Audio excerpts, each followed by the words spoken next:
Hello everyone, मैं अभिषेक कुमार समृद्धि IAS के online platform पे आप सभी का स्वागत करता हूं, अभिनंदन करता हूं। दोस्तों 14 लाख एनआईएएस डीएलएड के जो हमारे साथी हैं, हमारे अभ्यर्थी हैं, उनको मान्यता को लेकर के, उनको मान्यता दिलाने को लेकर के हमारी टीम जो है लोग दोस्तों लगातार प्रयासरत है। और इस प्रयास में दोस्तों एक बहुत बड़ी खबर जो है दोस्तों निकल करके सामने आ रही है, जिसके बारे में बात करूँगा। दोस्तों एनआईएएस डीएलएड के मान्यता को लेकर के पिछले कुछ दिनों से जो है दोस्तों लगातार जो है इसकी मांग बढ़ रही है और जो है इसको लेकर के एनआईएएस डीएलएड के मान्यता को लेकर के अलग अलग स्टेट के जो लीडर हैं उनका भी जो है समर्थन मिलने लगा है। और इसके साथ ही एक बड़ा अपडेट ये है कि अब जो है एनआईएएस डीएलएड के मान्यता को लेकर के राष्ट्रपति द्रौपदी मुर्मू को जो है दोस्तों पत्र लिखने की बात जो है हो रही है। यानी ये बड़ा अपडेट है कि राष्ट्रपति द्रौपदी मुर्मू से जो है अब न्याय की गुहार लगाई जाएगी कि एनआईएएस डीएलएड के 14 से 14.5 लाख जो अभ्यर्थी है उनके साथ न्याय हो, ये मांग जो है राष्ट्रपति सब की जाएगी दोस्तों। तो ये बड़ा अपडेट है, तो इस पर 1 to 1 हम दोस्तों बात करेंगे। तो सबसे पहले अगर आप इस चैनल पर दोस्तों नया विजिट कर रहे हैं तो इस चैनल को सब्सक्राइब कीजिए, लाइक कीजिए, कमेंट कीजिए और ज़्यादा से शेयर कीजिए कि एनआईएएस डीएलएड मान्यता को लेकर जब भी कोई बड़ा अपडेट, चाहे वो सरकार के स्तर पर या फिर सुप्रीम कोर्ट के स्तर पर आए, तो सीधा जो है आपको पहुँच पाए। तो दोस्तों हम बात कर रहे हैं एनआईएएस डीएलएड मान्यता को लेकर राष्ट्रपति जी को लिखने वाले पत्र के बारे में। दोस्तों आप सभी को पता है कि पिछले कुछ दिनों में बहुत सारे लीडर, चाहे वो राज्यसभा हो चाहे वो लोकसभा हो, वहाँ पे एनआईएएस डीएलएड के मुद्दे को जो दोस्तों उन्होंने उठाया है। साथ ही चाहे वो पप्पू सर हो, चाहे वो वोहरा सर हो, इन लोगों ने अलग अलग जगह पे जो है अपनी मांगों को जो है दोस्तों रखा है। और साथ ही सुप्रीम कोर्ट में जो है 29 जुलाई को दोस्तों जो है एक बहुत बड़ी सुनवाई जो है होने वाली है। उस केस से भी सारे लोगों को उम्मीदें हैं। तो दोस्तों अब ऐसा लग रहा है कि एनआईएएस डीएलएड के अभ्यर्थियों के लिए जल्द से जल्द जो है कोई बड़ी खुशखबरी जो है दोस्तों मिलने वाली है।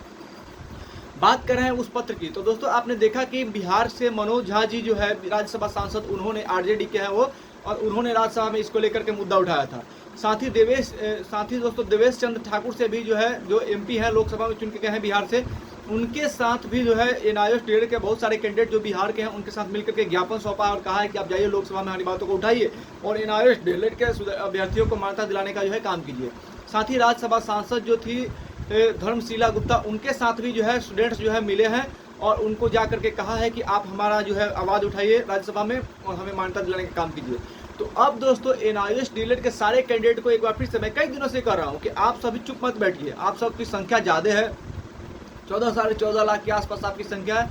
तो अब आप सभी को एकजुट होने की जरूरत है, क्योंकि अगर आप एकजुट नहीं हो गइएगा तो ये समय जो है दोस्तों आप खो दीजिएगा। तो ये समय है कि आप सब लोग एकजुट हो और अपने अपने जनप्रतिनिधि से मिलिए, चाहे वो राज्यसभा के हो, चाहे वो लोकसभा के हो, चाहे स्टेट विधानसभा के हो। उनसे मिल करके आप अपनी बातों को रखिए, उनको अपने बातों से जो है उनको इम्प्रेस कीजिए और कहिए कि वो सदन में जाएं, चाहे वो विधानसभा हो, चाहे लोकसभा हो, चाहे राज्यसभा हो, और वहाँ पर जा करके स्पीकर के सामने जो है अपनी बातों को रखें और कहें कि एनआईएएस डीएलएड के अभ्यर्थियों के साथ जो है पिछले कुछ दिनों से लगातार जो है अन्याय हो रहा है और इस पर कोई आवाज़ जो नहीं उठा रहा है, तो हमें जो है न्याय दें। साथ ही दोस्तों अब ज़रूरत है कि राष्ट्रपति, यानी कि देश का जो सर्वोच्च पद है माननीय राष्ट्रपति जी, उनको पत्र लिखा जाए।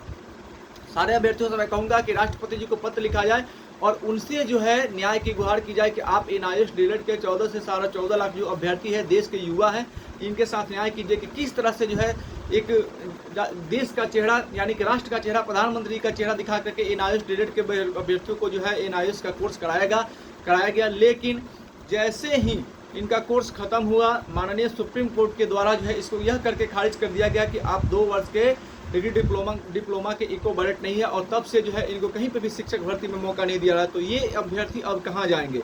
इनकी मान्यता को लेकर के जो है दोस्तों प्रश्न चिन्ह खड़ा हो गया है। तो अब मैं आप सभी को, जितने भी 14 से 14.5 लाख अभ्यर्थी हैं, मैं उन सभी को आह्वान करता हूं और कहता हूं कि आप सभी माननीय राष्ट्रपति जी को पत्र लिखें, माननीय प्रधानमंत्री जी को पत्र लिखें और माननीय शिक्षा मंत्री जी को पत्र लिखें कि अब हम क्या करें। हमारी संख्या 14 से 14.5 लाख है और हमें जो है बहुत सारे हम में से ऐसे स्टूडेंट हैं जिनकी उम्र जो है 40 के पार कर गई है, 50 के पार कर गई है। तो उन अभ्यर्थियों को एज रिलैक्सेशन के साथ साथ जो है एनआईएएस डीएलएड के अभ्यर्थियों को शिक्षक भर्ती में मौका दिया जाए। ये ऐसा जो है आप पत्र लिखिए राष्ट्रपति जी को, और मुझे पूरी उम्मीद है कि राष्ट्रपति जी है इस पर जरूर जो है विचार करेंगी और एनआईएएस डीएलएड के अभ्यर्थियों के लिए कुछ अच्छी खुशखबरी जो दोस्तों जल्द से जल्द मिलेगी। धन्यवाद।